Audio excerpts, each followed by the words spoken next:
Okay, this is our first stop in Japan. We've been kindly hosted by Pastor Peter O'Neill and his wife. The noise you hear around us is because we're close to traffic. What you see behind us is Mount Fuji. So the weather's been extremely kind to us.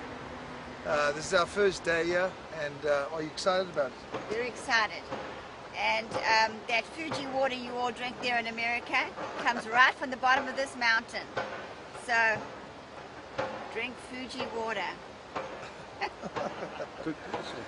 Okay, this is our first step towards going to China, but we're very excited to be here.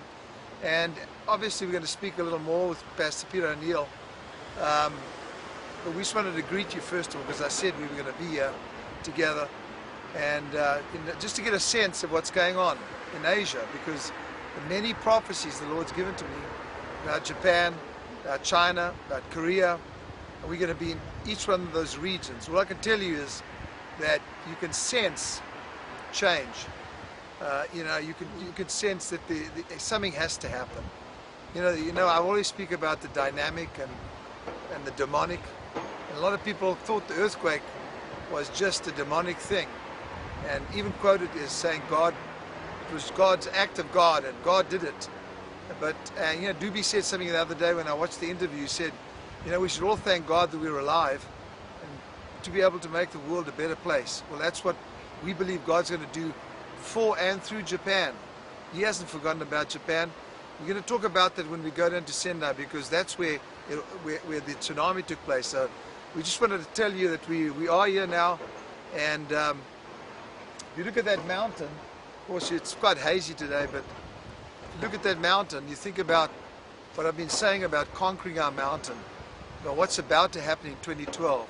Sunil asked me a question earlier on. He said, tell us about the difference between speaking to a mountain, the mountain being removed, and actually conquering a mountain.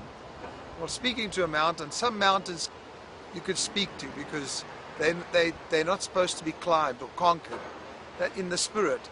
And we're going to speak a little bit about that in detail later on Code Breakers. But sometimes a mountain has to be conquered. If you think about Caleb, when he traveled around for the children of Israel all did for 45 years, because the 10 spies came back with a bad report. But 2 of them came back and said, look, we've got fruit from the land. And their report was about fruit from the land. And so, you know, and Caleb said, Joshua said, we can take the land now. But the people listened to the 10.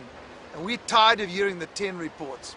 We're tired of hearing people saying, you know, Japan can never be saved and Asia can never be touched. God's already saying the contrary.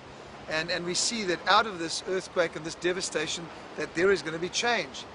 And so, you know, of course you know what happened. Caleb said,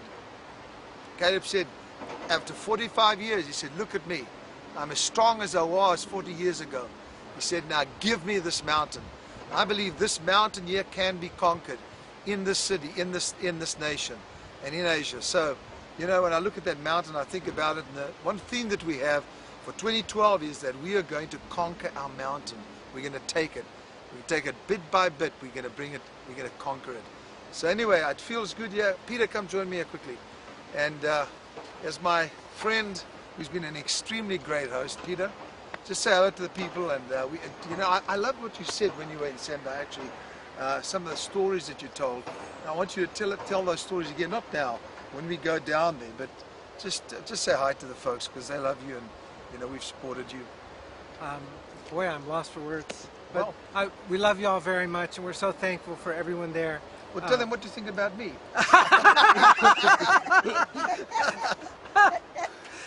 Well, I mean, this is the first time we've met. This is God's mercy and magic on us here in Japan. We're so thankful for Kim's encouragement. He takes what appears to be a very difficult, almost hopeless situation, and he brings faith to it.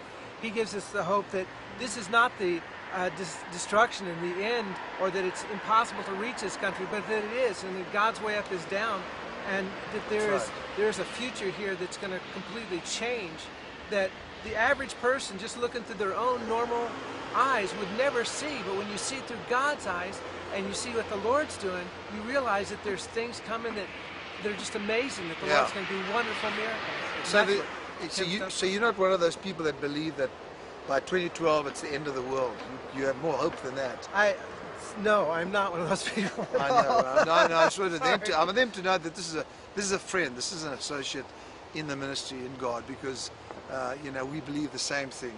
We believe that God has much for the generation to come, and that's why the enemy's focusing on these nations, because that was a sign. The earthquake was a sign, and so you know, I'm standing here. I haven't completely taken in everything.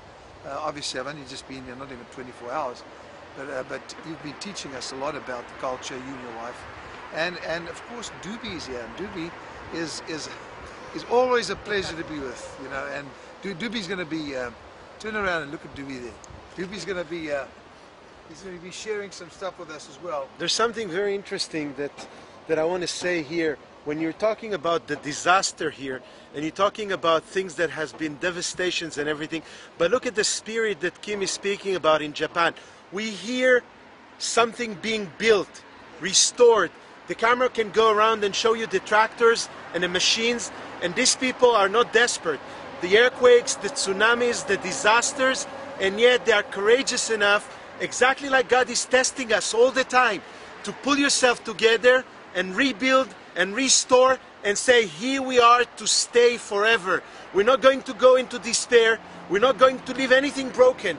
A month, a year later, it's going to stand up again, because this is our declaration. You can see it all over here. It's been rebuilt. That's right. That's beautiful. And you know, he's speaking about restoration as well. And you know, when I spoke about the 10 spies in my teaching just recently, I said, you know, if the future holds good and it holds bad, whether we like it or not, there's evil in the future and there's bad. If you're going to constantly project what the future holds in terms of the evil, people will fall to pieces. There's no hope. And when you know, when you lose hope, you lose boldness.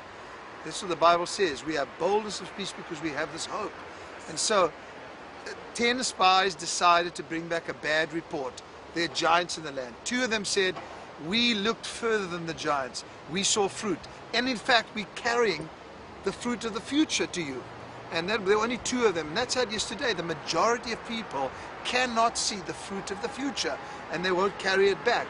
And you know, and the one thing I want to say to you is, while I'm here, because a lot more is going to transpire when we're here prophetically, as long as I'm here and I'm praying, as long as you'll hear some really powerful things. Like Doobie said, there's restoration taking place. There's a lot more that still has to happen in the hearts of the people. Some big stuff that's going to happen. You think about what the word says, that the prophetic word, according to Peter, is a light shining in a dark place. And that's the point. When there's darkness, you cannot have more darkness. The prophetic word is a light shining in a dark place. That's what we need now, and that's what we're going to give you. The light that God has shown us. And it'll happen right here in Japan. And because of you guys, your love, your support, your prayers, it's because that's why we're here. And so I'm very excited to be with you. It's great to meet you first of all, face to face, and your wife and your family. It's going to be a great time. We love you, warriors. We'll be back soon.